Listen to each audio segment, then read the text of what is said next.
Assalamualaikum warahmatullahi wabarakatuh. Yang terhormat Ibu Adelia Desi Prawesti, selaku dosen pengampu mata kuliah akuntansi keuangan lanjutan, dan yang saya banggakan teman-teman semua.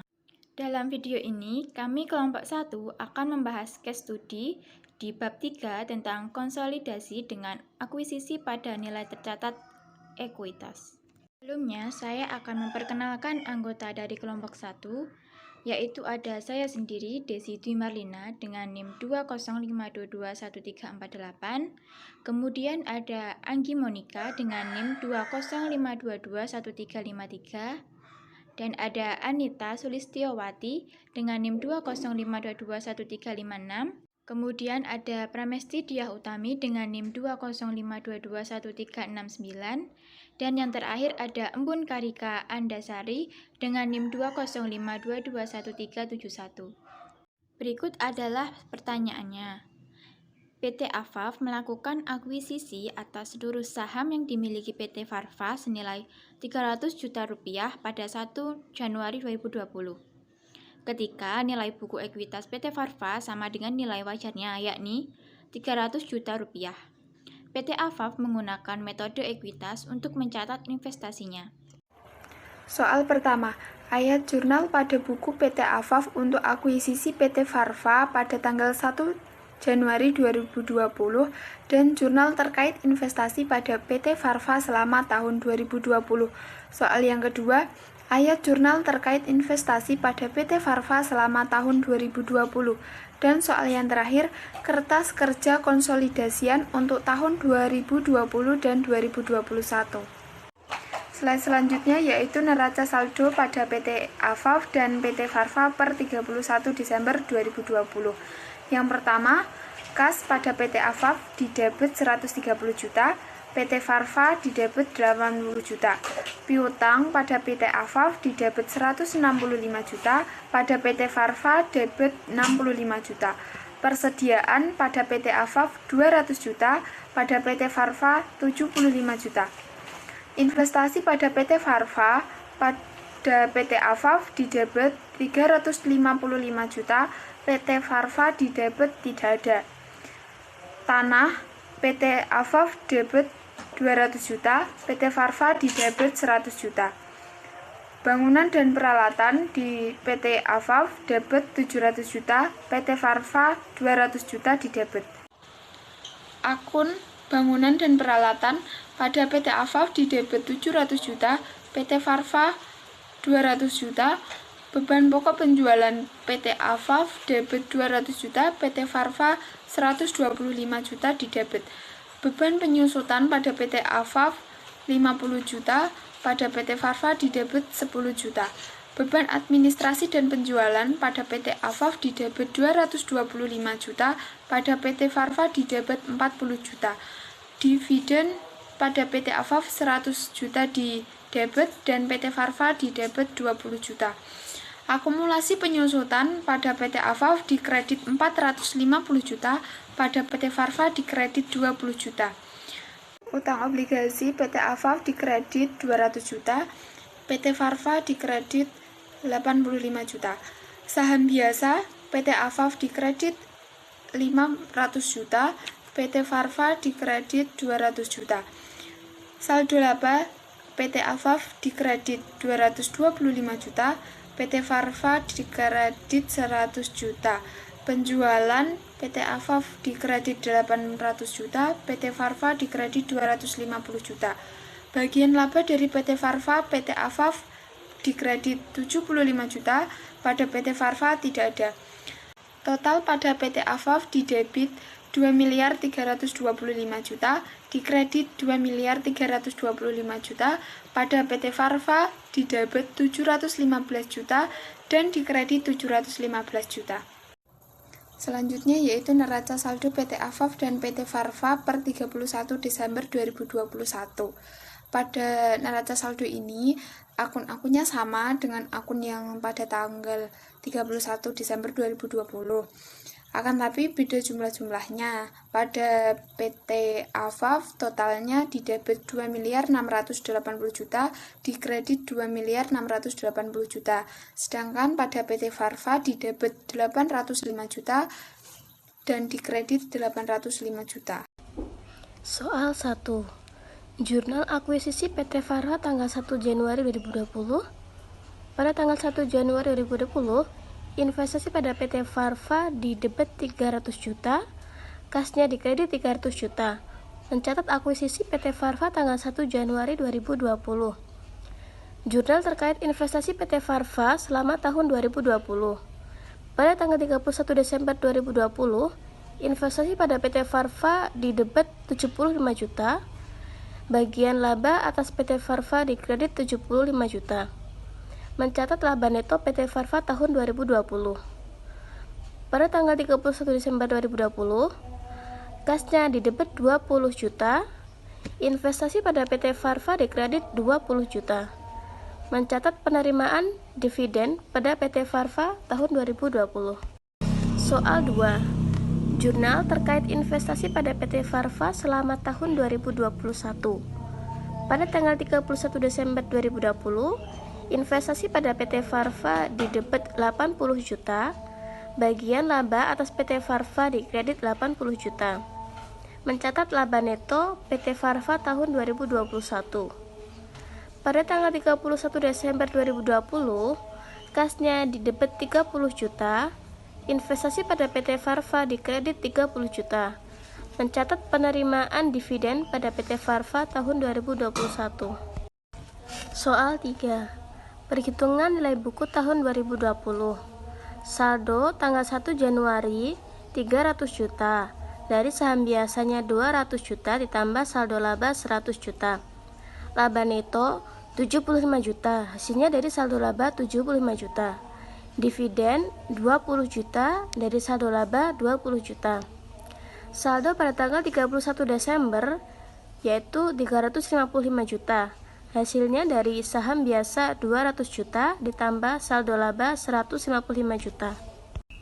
Pada tanggal 31 Desember 2020, saham biasa PT Farfa di debit 200 juta, saldo laba di debit 100 juta, bagian laba atas PT Farfa di debit 75 juta.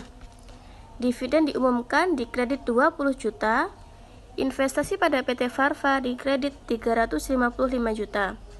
Mengeliminasi ekuitas dan investasi pada entitas anak untuk tahun 2020. Slide selanjutnya yaitu kertas kerja konsolidasian tahun 2020. Kertas konsolidasian terdapat 4 kolom. Kolom yang pertama yaitu berisi akun-akun. 2 kolom selanjutnya yaitu untuk saldo akun dari perusahaan. Selanjutnya yaitu ada jurnal eliminasi untuk menghapus atau menyesuaikan neraca saldo. Dan selanjutnya yaitu kolom konsolidasian. Pada kolom konsolidasian inilah yang akan digunakan pada laporan keuangan konsolidasian.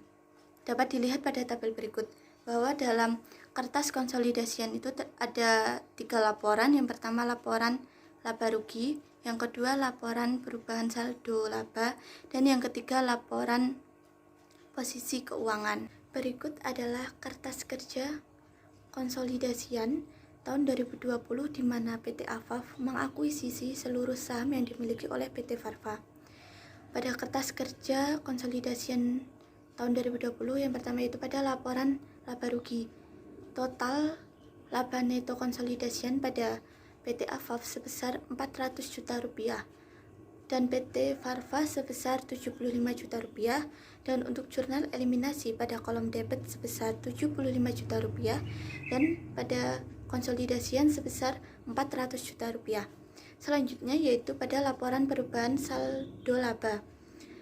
Total saldo laba akhir pada PT AFAF sebesar 525 juta rupiah, pada PT Farfa sebesar 155 juta rupiah, dan di jurnal eliminasi pada debit sebesar 175 juta rupiah, dan kolom kredit sebesar 20 juta rupiah, dan konsolidasian sebesar 525 juta rupiah. Slide selanjutnya yaitu lanjutan dari kertas kerja konsolidasian tahun 2020, yaitu pada laporan posisi keuangan. Total aset pada PT AFAF sebesar 1 miliar 300 juta dan PT Farva sebesar 500 juta, dan jurnal eliminasi pada akun kredit sebesar 355 juta rupiah dan konsolidasian sebesar 1 miliar 445 juta rupiah.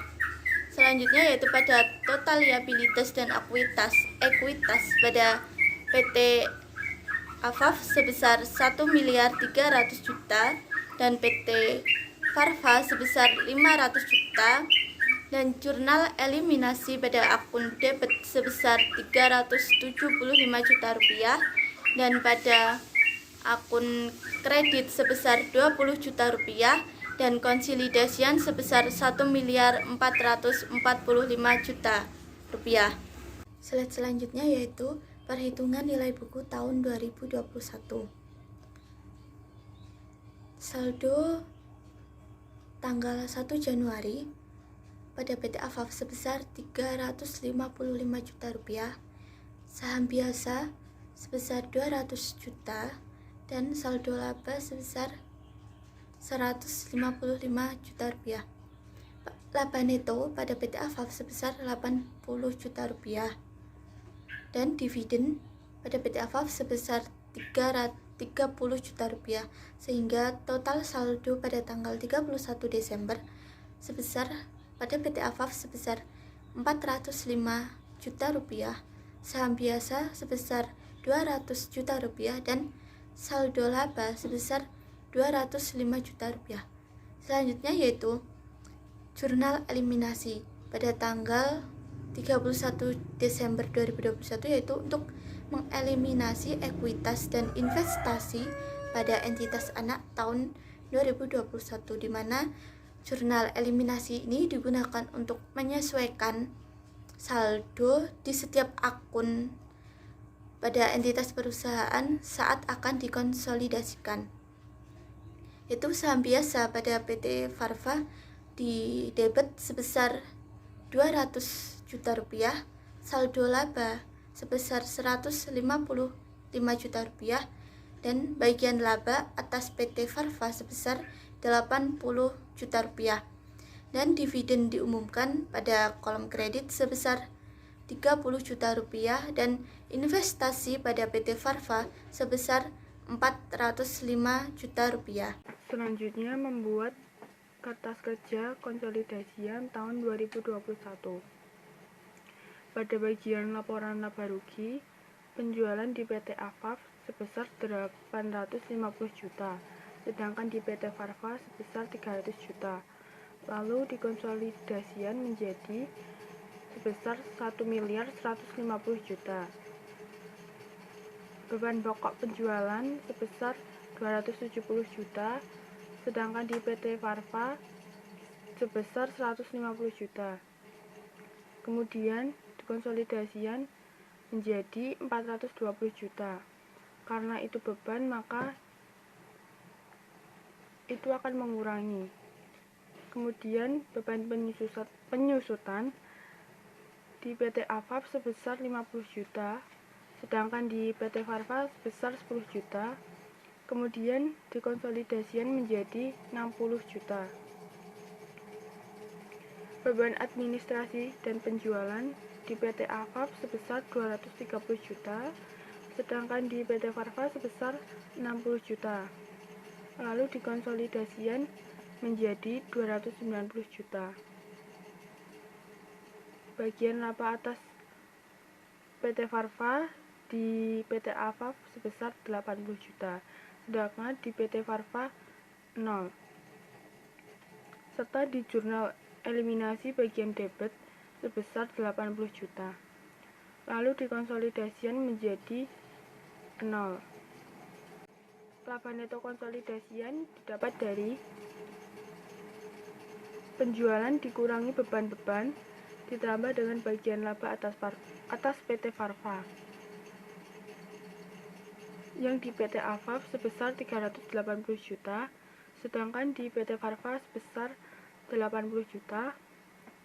Lalu di jurnal eliminasi di bagian debit sebesar 80 juta, di bagian kredit 0, dan di bagian konsolidasian sebesar 380 juta.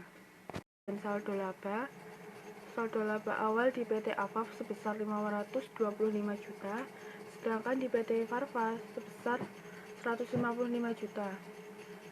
Serta di jurnal eliminasi di bagian debit sebesar 155 juta. Lalu konsolidasiannya menjadi 525 juta. Untuk laba neto diambil dari atas, yaitu dari laba neto konsolidasian. Di PT Afaf sebesar 380 juta, PT Farva sebesar 80 juta, dan di jurnal eliminasi bagian debit sebesar 80 juta, lalu di konsolidasian sebesar 380 juta. Kemudian dividen di PT Arfa sebesar 225 juta, di PT Farva sebesar 330 juta, dan di jurnal eliminasi di bagian kredit sebesar 30 juta. Lalu di konsolidasian sebesar 225 juta. Lalu didapat saldo laba akhir yang diperoleh dari saldo laba awal ditambah dengan laba neto, lalu dikurang dengan dividen. Di PT Afaf sebesar 680 juta, sedangkan di PT Farva sebesar 205 juta. Di jurnal eliminasi bagian debit sebesar 235 juta, dan di kredit sebesar 30 juta. Lalu di konsolidasian sebesar 680 juta.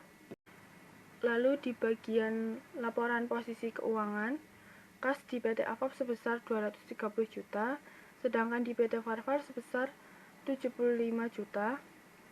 Lalu di konsolidasian sebesar 305 juta. Piutang di PT Afaf sebesar 190 juta, sedangkan di PT Farva sebesar 80 juta. Lalu di konsolidasian sebesar 270 juta. Persediaan di PT Afaf sebesar 180 juta, sedangkan di PT Farva sebesar 100 juta. Lalu di konsolidasian sebesar 280 juta. Investasi pada PT Farva di PT Afaf sebesar 405 juta, sedangkan di PT Farva 0. Lalu di jurnal eliminasi di bagian kredit sebesar 405 juta. Dan di bagian konsolidasian nilainya menjadi 0. Tanah di PT Afaf sebesar 200 juta, sedangkan di PT Farva sebesar 100 juta. Lalu di konsolidasian sebesar 300 juta. Bangunan dan peralatan di PT Afaf sebesar 700 juta, sedangkan di PT Farva sebesar 200 juta. Lalu di konsolidasian sebesar 900 juta. Akumulasi penyusutan di PT Afaf sebesar 500 juta, sedangkan di PT Farva sebesar 30 juta. Lalu konsolidasian menjadi 530 juta. Sehingga total aset di PT Afaf sebesar 1.405 juta, sedangkan di PT Farva sebesar 525 juta. Di jurnal eliminasi bagian debit 0, sedangkan di kredit sebesar 405 juta. Lalu di bagian konsolidasian sebesar 1.525 juta. Kemudian utang usaha di PT Afaf sebesar 75 juta, sedangkan di PT Farva sebesar 35 juta. Lalu di konsolidasian sebesar 110 juta. Utang obligasi di PT Afaf sebesar 150 juta, sedangkan di PT Farva sebesar 85 juta. Lalu di konsolidasian sebesar 235 juta. Saham biasa di PT AFAF sebesar 500 juta, sedangkan di PT Farva sebesar 200 juta. Di bagian jurnal eliminasi bagian debit sebesar 200 juta, lalu di konsolidasian sebesar 500 juta. Saldo laba di PT AFAF sebesar 680 juta, sedangkan di PT Farva sebesar 205 juta. Lalu di jurnal eliminasi bagian debit sebesar 223,5 juta, sedangkan di kredit sebesar 30 juta. Lalu di konsolidasian sebesar 680 juta. Sehingga total liabilitas dan ekuitas di PT AFAF sebesar 1.405 juta, sedangkan di PT Farva sebesar 525 juta. Di jurnal eliminasi bagian debit 435 juta, sedangkan di kredit 30 juta. Lalu di konsolidasian sebesar 1.525 juta. Sekian video dari kami, semoga bermanfaat dan terima kasih sudah menonton video dari kami. Wassalamualaikum warahmatullahi wabarakatuh.